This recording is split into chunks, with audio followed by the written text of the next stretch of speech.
नमस्कार, मैं हूं मनोज मनु। आप देख रहे हैं इंडिया न्यूज। कश्मीर एक ऐसा मुद्दा जिसने दशकों से भारत और पाकिस्तान की राजनीति को प्रभावित किया है, लेकिन आज चर्चा भारत के जम्मू कश्मीर की नहीं बल्कि पाकिस्तान के कब्जे वाले कश्मीर यानी कि पीओके की है।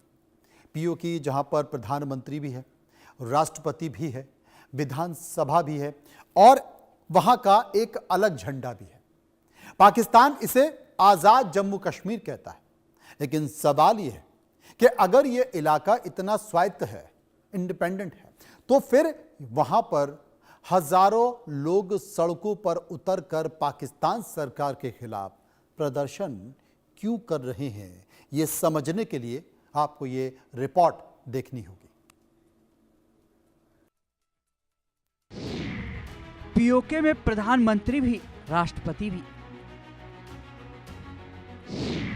फिर सड़कों पर गुस्सा क्यों? आजाद कश्मीर या सत्ता का भ्रम? झंडा अलग, हुक्म किसका? पीओके में क्यों उठा सवाल? सत्ता पीओके की या इस्लामाबाद की? प्रधानमंत्री है, फिर गुस्सा क्यों? पीओके में सुलग रहा असंतोष? महंगाई से शुरू, राजनीति तक पहुंची लड़ाई। जेएएसी बनाम पाकिस्तान। पीओके की आजादी पर बड़ा सवाल। आखिर किसके हाथ में है पावर? एक ऐसा कश्मीर जहां प्रधानमंत्री भी है, राष्ट्रपति भी है, विधानसभा भी है और अपना झंडा भी।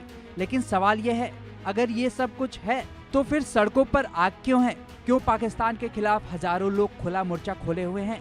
क्यों आजाद कश्मीर कहे जाने वाले इलाके में लोग आजादी और अधिकारों की मांग कर रहे हैं? पीओके की घाटियों में इन दिनों सिर्फ नारे नहीं गूंज रहे बल्कि गुस्सा फूट रहा है।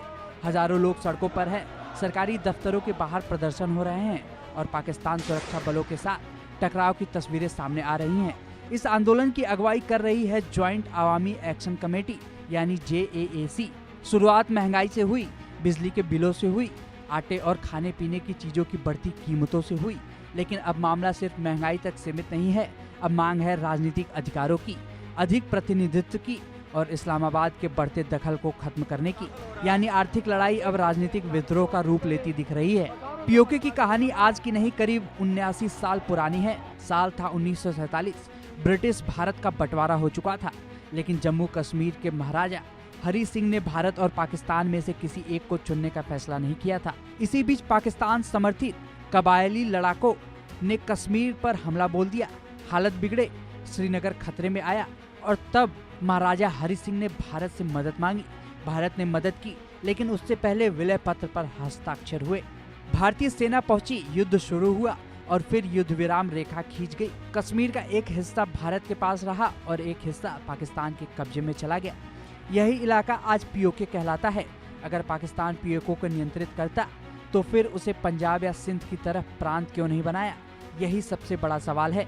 असल में पाकिस्तान लंबे समय से पूरे जम्मू कश्मीर को विवादित क्षेत्र बताता रहा है। अगर वह पीओके को औपचारिक रूप से अपना प्रांत घोषित कर देता तो उसका अंतर्राष्ट्रीय तर्क कमजोर पड़ सकता था। दुनिया सवाल पूछती कि जब मामला विवादित है तो फिर आपने इसे अपने देश में शामिल कैसे कर लिया? यही वजह है कि पाकिस्तान ने पीओके के लिए अलग राजनीतिक ढांचा तैयार किया। पीओके में प्रधानमंत्री, राष्ट्रपति और अलग झंडा। आखिर ऐसा क्यों? पीओके को पाकिस्तान आजाद जम्मू कश्मीर कहता है। यहाँ प्रधानमंत्री और राष्ट्रपति की व्यवस्था है। पीओके की अपनी विधानसभा है, इसका अलग झंडा भी है। पाकिस्तान ने इसे अपना प्रांत नहीं बनाया। ऐसा इसलिए ताकि कश्मीर पर दावा बना रहे। पाकिस्तान पीओके को विवादित क्षेत्र बताता है।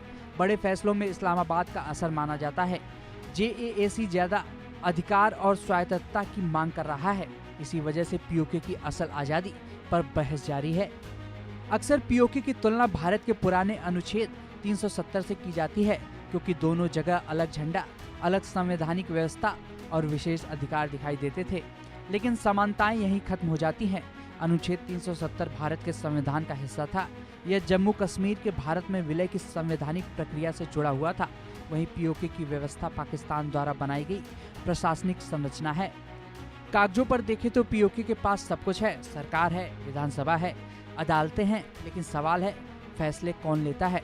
वर्षों तक एक संस्था रही कश्मीर काउंसिल, इसकी कमान पाकिस्तान के प्रधानमंत्री के पास रहती थी। आलोचकों का कहना है कि इसी व्यवस्था के जरिए इस्लामाबाद का प्रभाव बना रहा।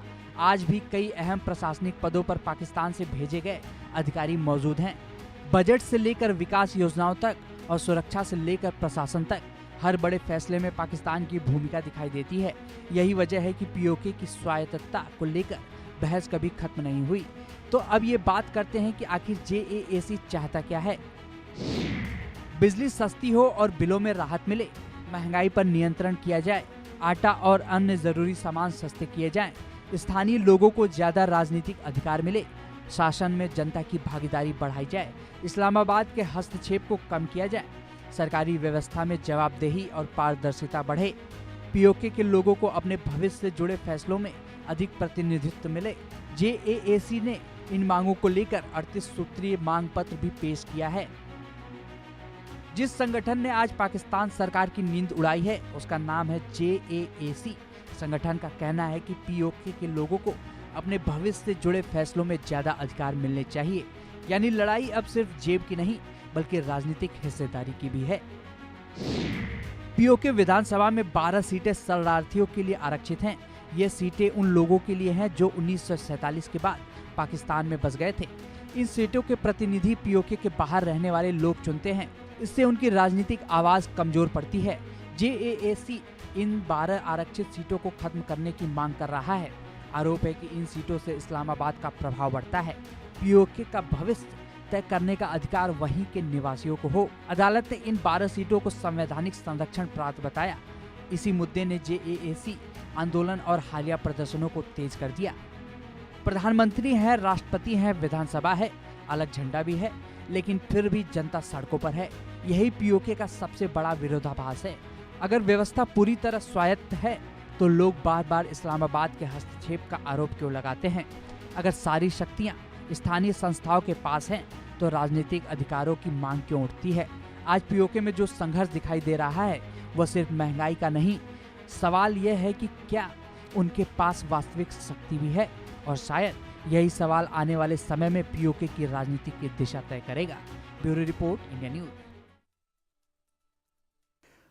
आइए सीधे आपको महाराष्ट्र लिए चलता हूं।